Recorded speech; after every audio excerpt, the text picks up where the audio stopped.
IRC नापा कन्या में बाल दोस्तों आप सबका हार्दिक स्वागत है। मैं सुभाष चंद्र पटेल, पाठशाला शुल्कुआ। आज हम कक्षा 7 हिंदी विषय में 7वीं इकाई ढूंढते रह जाओगे के अंतर्गत यहाँ शाब्दिक बाबतों से अवगत होने जा रहे हैं। बच्चे, हमें पता है कि हम 6ठी कक्षा में भी पहेलियां पढ़ चुके हैं। नाम और हो सकते हैं, बूझो तो जाने, ढूंढते रह जाओगे, ऐसे नाम अंतर्गत पहेलियां आती है। पहेलियां यानी कि एक ऐसा प्रश्न, एक ऐसी उलझन जिसे हम उसमें ही छिपी किसी बात को लेकर, शब्द की रचना को लेकर, और शायद ऐसा भी हो कि उसमें ही रही हुई बात को उजागर कर हम प्रश्न का उत्तर या फिर उलझन को सुलझन में रख सकते हैं। ये एक रोचक यात्रा है। यह मनोरंजन भी देती है, साथ ही साथ हमारी कल्पना और तर्क शक्ति को बढ़ावा देती है। हम जानते हैं कि यह अच्छी तो लगती है, हमें भाती भी है, हमारा समय भी अच्छी तरह से व्यतीत करती है, साथ ही साथ हमें भाषा को विकसित करने में भी योगदान देती है। दोस्तों, हम तैयार हैं तो ऐसी एक उलझन आपके सामने रखने जा रहा हूं। आप उस पर गौर करिए, सुनिए। बहुत ही आसान है, थोड़ा सा ध्यान देना है, थोड़ी हमें कवायद करनी होगी। प्रचलित भी है, आपने भी सुनी होगी। तीतर के 2 आगे तीतर, तीतर के पीछे 2 तीतर, तीतर के आगे तीतर, तीतर के पीछे तीतर। बोलो कितने तीतर? दोस्तों, तीतर यानी कि एक पंछी है। अब पंछी के आगे 2 है, पीछे भी 2 है, और आगे और पीछे है, तो कुल मिलाकर कितने हुए? हाँ, क्या कहा? 5 बराबर है। पर दोस्तों, यहाँ उलझन है वह गणित की है, यहाँ क्रमिकता की। हम आगे वाली संख्या, पीछे वाली संख्या सीख चुके हैं। अब यहाँ पर देखते हैं तीतर, जो कि हमारा एक पंछी है। ऐसे ही हम कहने जा रहे हैं कि आगे 2 तीतर है, तो उसके आगे 2 तीतर रख देते हैं।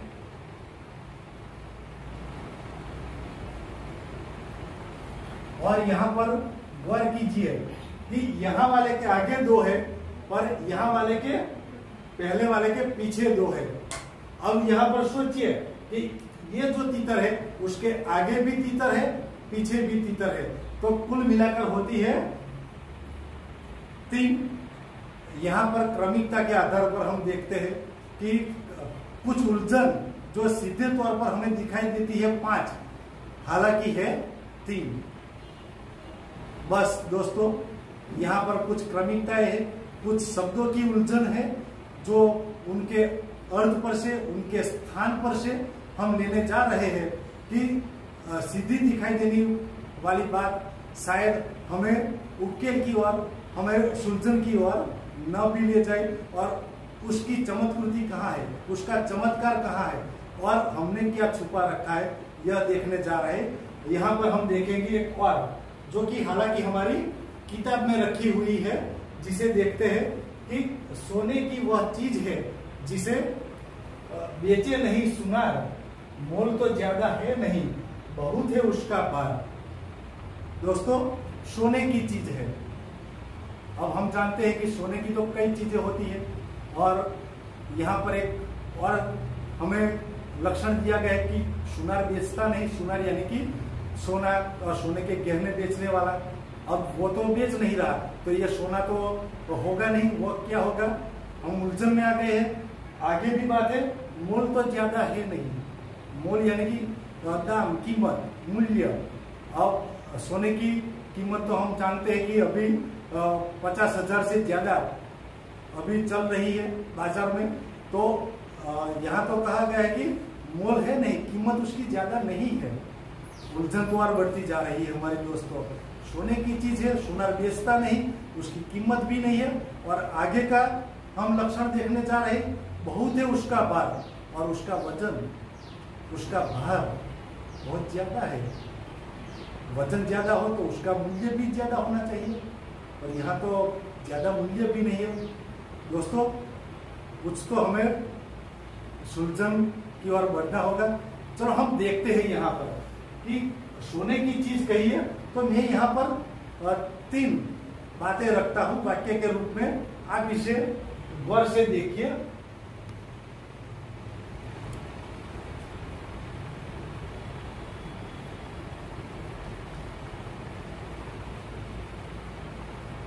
सोना जा रही है,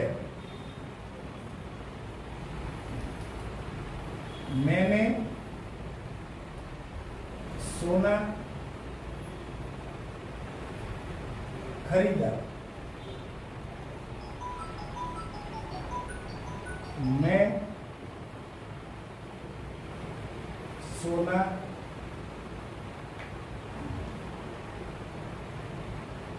चाहता हूं।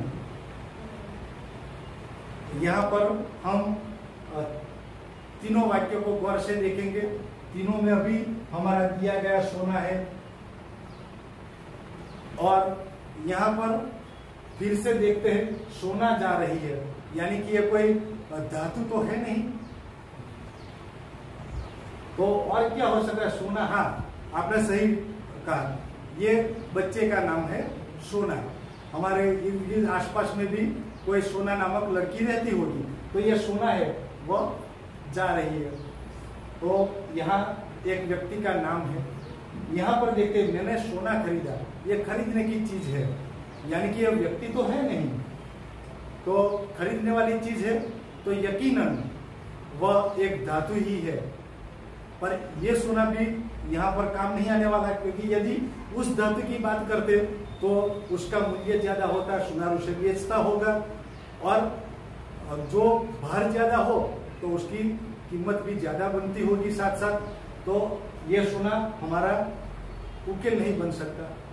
दोस्तों, उत्तर की ओर आगे बढ़ते हैं। यहाँ देखते हैं मैं सोना चाहता हूँ, शायद मैं थक गया हूँ, मैं काम करके आया हूँ, अब मुझे आराम चाहिए, तो मैं सोना चाहता हूँ। तो मुझे किसी द्रव्य की, धातु की जरूरत है कि मैं सोने का गहना पहनूं और मेरी थकावट दूर हो जाए? नहीं, हमारी थकावट नींद से ही पूरी होती है। तो यहाँ पर सोना एक क्रिया है दोस्तों। अब यहाँ सोना एक क्रिया है, यह लागू करके देखें तो सोने की वह चीज है। हाँ, यानी कि वह सोने के लिए जो जरूरी है वह चीज। हाँ, क्या क्या हो सकती है हम सोचेंगे। और सुनार तो बेचता ही नहीं उसको, सही बात है, सोने का कोई ऐसा पदार्थ नहीं है जो सुनार बेचता हो। उसका दाम भी ज्यादा नहीं है। हमारे जो सोने की चीज वस्तु है, हम जानते हैं कि इतनी महंगी नहीं है, और थोड़ी भारी तो होती है। तो यह देखते हुए हम यहाँ पर थोड़ा विचार करते हैं कौन सी चीज होगी। आप सोचते जाइए। हाँ, ये हो सकता है, क्या कहा? पलंग बराबर है, पलंग, खटिया, चारपाई बराबर है, तो यही हमारा उत्तर है, चारपाई।